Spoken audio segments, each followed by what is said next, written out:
The domain of financial advice is at a critical turning point, and with the rise of new technologies, industry consensus seems to suggest that the current spate of robo-advice offerings have not realised their full potential.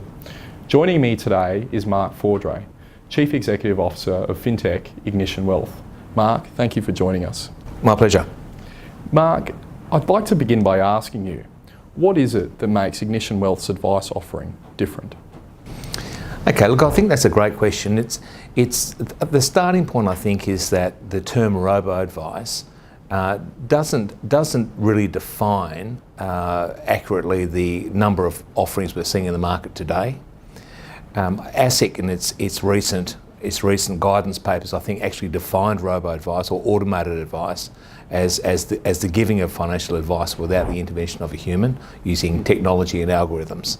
So if we looked at the landscape of robo-advice offerings in Australia at the moment, it's actually probably pretty hard to find two that are the same. What's making Ignition Wealth different is that we've started off with the aim of bringing advice down to the general population. If you look at the issues of who can and can't afford to get advice, it's generally driven by an individual's ability to generate perhaps $200,000 or $300,000 of investable assets before an independent advisor will speak to them. If you look at the reasons why that cutoff is so high, it's actually because the cost of compliance is so high and the cost of delivering advice is also increasing. So we see the biggest benefit of platforms like Ignition are that it enables pretty much anybody to go onto a system, a very simple system, and generate a risk-matched portfolio which hopefully meets their needs. Now, you mentioned ASIC's guidelines that were released last month as part of their draft consultation paper. Can you tell me a bit more about this and what this spells out for the industry of financial planning as a whole? Absolutely. So when we look at the detail of ASIC's release, I don't think that there's anything in that paper which is going to generally change the law as it applies to the way financial advice is delivered. What it does do is it reiterates the importance, most importantly, of best interests. So when the regulator's looking at these advice engines, it's really wanting to ensure that the appropriate advice is given to an individual and their best interests or fall out of that process. And when we look at Ignition Wealth's own offering, I note that recently you launched Teams. Yes. Can you tell me a bit more about that in terms of what you were trying to achieve? Yeah, so Teams is a B2B focused offering that we have within our platform.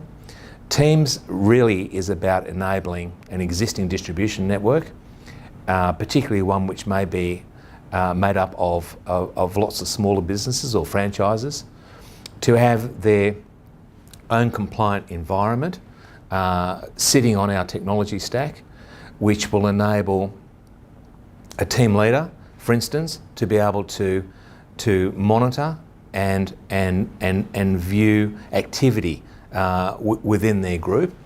And from the point of view of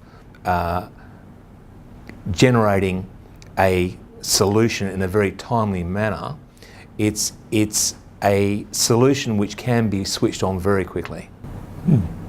And building on that, can you tell me a bit more about the kinds of partnerships that you have formed in helping you deliver digital advice? Absolutely. So we're seeing very high levels of both interest and formal deals, if you like, with a very wide spectrum.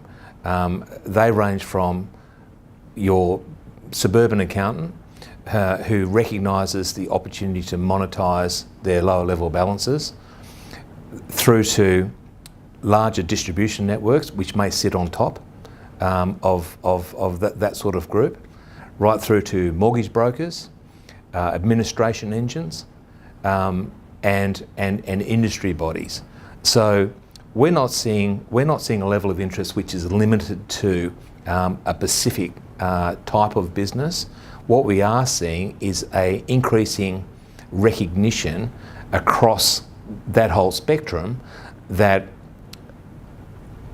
using automation and technology across their business is going to increase their efficiency, and in an environment where we have very low returns across all asset classes, that the leakage of return to the end customer has become a very, very important, and that's why I think that technology is being sought after to deliver those efficiencies.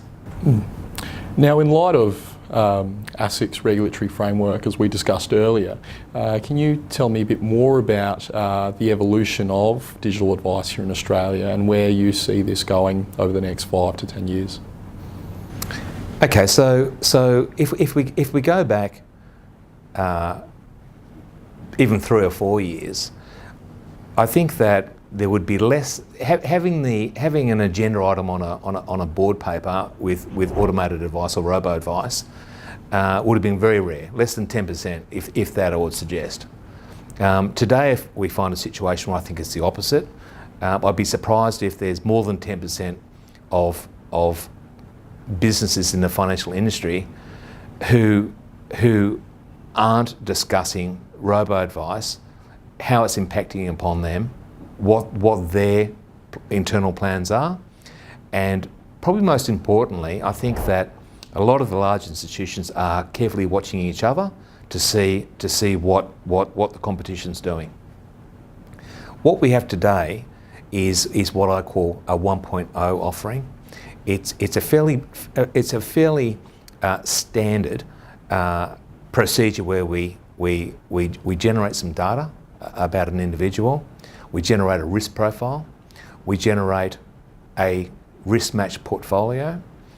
We can automate the front end and the back end to take care of client ID, anti-money laundering. We can open bank accounts, cash management accounts, and we can execute. I think that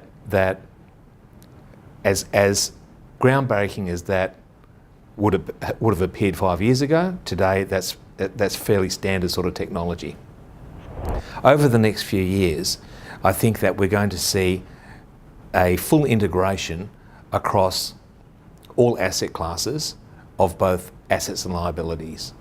We're rapidly moving to a one-page balance sheet, which will then be utilised with data analytics to guide an individual towards an efficient frontier. Now, I think that when we're talking to the large asset managers, there's absolutely a recognition that we're moving away from a asset allocation model to a goal and multi-goal based portfolio construction. And it's really, I think, through data analytics that we're going to be able to look at an individual, go through that same process of generating the data, generating that risk-matched portfolio, but then use an overlay. So with a 25-year-old, that overlay may be holiday and saving for a mortgage. With a 6-year-old person, it may also be a holiday, but retirement. And the portfolio that person has generated for them needs to take account of and meet those multi-goal life expectations, because I think that in today we don't want to buy an off-the-shelf product one size fits all. We want financial advice which is very much tailored to an individual's needs. Mark, thank you very much for your time today. My pleasure.